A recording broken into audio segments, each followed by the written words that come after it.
चिंता करू नका. जे होतं ते चांगल्यासाठीच होतं. वाईट लोक जर बोलून सुधारले असते तर भगवान श्रीकृष्णांनी महाभारत होऊ दिले नसते. आपल्या आयुष्यावर कधीच नाराज होऊ नये. कारण आपण जसं आयुष्य जगत आहोत ते एखाद्या दुसऱ्याचे स्वप्न देखील असू शकते. आपल्यामध्ये सहनशक्ती असली पाहिजे.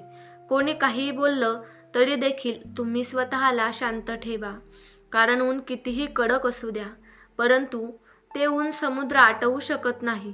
तुमच्यामध्ये जर संयम असेल तर कोणाच्या बोलण्याचा तुमच्यावर काहीच फरक पडत नाही. आपल्या आयुष्यातील चिंता, टेन्शन दूर करण्याचा फक्त एकच उपाय आहे. स्वतःला एवढे सांगा, खड्ड्यात गेली दुनिया. मला जे करायचं मी तेच करेल. लोकांशी मला काही घेणं देणं नाही. तुमची स्वप्न जर तुम्हाला पूर्ण करायची असतील तर स्वप्न कधीच झोपून पूर्ण होत नाही. त्यासाठी जागावं लागतं. उघड्या डोळ्यांनी पाहिली जातात ती स्वप्न पूर्ण होतात. म्हणून स्वप्न पूर्ण करण्यासाठी समजूतदार नाही तर ध्येयाने वेडं बनलं पाहिजे. भगवान श्रीकृष्ण म्हणतात, जो व्यक्ती नेहमी दुसऱ्यांच्या आनंदाविषयी विचार करतो, दुसऱ्यांची कदर करतो, काय माहीत तोच आयुष्यामध्ये इतका एकटा का पडतो. एखादी व्यक्ती कधीच त्याच्या आयुष्यातील दुःख कोणाला सांगत नाही. याचा अर्थ असा नाही की त्याच्या आयुष्यात काही दुःखच नाहीत. दुःख लपवण्याचे त्याचे एकच कारण असतं.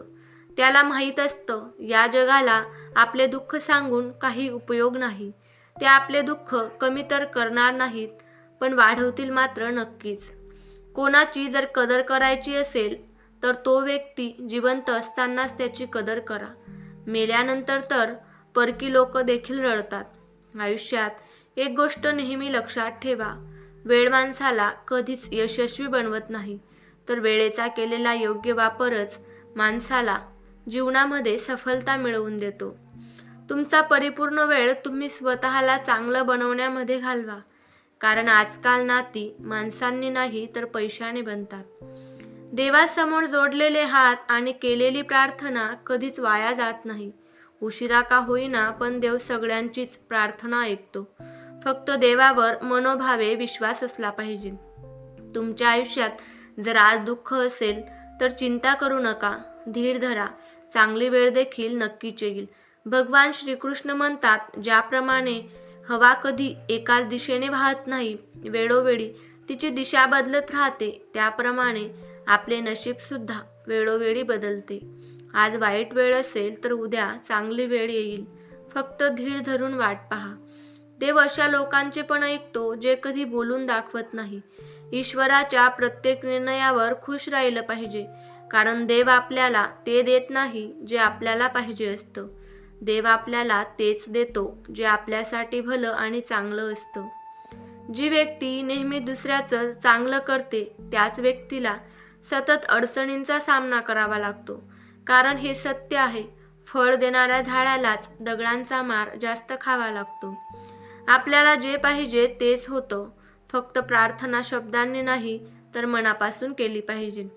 भगवान श्रीकृष्ण म्हणतात, जे लोक तुमच्यावर जळतात त्यांचा कधीच तिरस्कार करू नका. कारण हे तेच लोक आहेत ज्यांनी मान्य केलं आहे की तुम्ही त्यांच्यापेक्षा सरस आहात.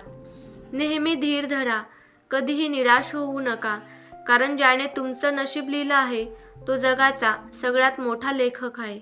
ज्याने चोच बनवली तो चारा देखील देईलच, यावर विश्वास ठेवा. शिक्षण आपण कुठूनही घेऊ शकतो, पण संस्कार फक्त घरातूनच मिळतात. आपल्यावर संस्कार कुटुंबात राहिल्यावरच घडतात. तुम्हाला कोणाचं कौतुक करायचं असेल तर करा, नसेल करायचं तर करू नका. परंतु दुसऱ्याचा अपमान नेहमी विचार करूनच करा. कारण अपमान ही अशी गोष्ट आहे जी वेळ आल्यावर आपल्याला व्याजासकट परत मिळते. पैसा खूप कमवा, पण पैशाचा कधी घमंड करू नका. कारण पैसा जोपर्यंत तुम्ही आहात तोपर्यंत तुमच्या बरोबर राहील, तुम्हाला कमीपणा येऊ देणार नाही. पण तुम्ही वर गेल्यावर पैसा सोबत नेऊ शकणार नाहीत. तुम्ही तुमच्या भूतकाळात केलेल्या चुका सुधारू शकत नाही किंवा भूतकाळ बदलू शकत नाही, पण आज मेहनत करून तुमचा येणारा भविष्यकाळ नक्कीच बदलवू शकता.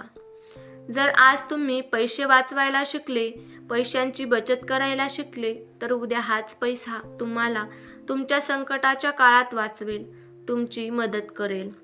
आयुष्यामध्ये नेहमी सुखी आणि आनंदी राहायचं असेल तर या 4 गोष्टी आजपासूनच करणं सोडून द्या. नंबर 1, सगळ्यांना खुश करणं. 2, भूतकाळात जगणं. 3, स्वतःला दुसऱ्यांपेक्षा कमी लेखणं आणि दुसऱ्या लोकांकडून जास्त अपेक्षा करणं. पारख केली तर कोणीच आपलं नाही आणि समजून घेतलं तर कोणीच परकं नाही. आपली पाठ नेहमी मजबूत ठेवा, कारण धोका आणि शाबासकी फक्त पाठीवरच मिळते. स्वतःचा आनंद दुसऱ्यावर अवलंबून ठेवू नका, नाहीतर नेहमीच कोणाचा तरी गुलाम म्हणूनच जगावं लागेल. जगाची रीतच निराळी आहे. खऱ्या व्यक्तीला नेहमीच खोट्या व्यक्तीपेक्षा जास्त सफाई द्यावी लागते. हाच जगाचा नियम आहे. भरोसा नाही का माझ्यावर असं बोलून कितीतरी लोक आपल्याला सहजपणे धोका देऊन जातात.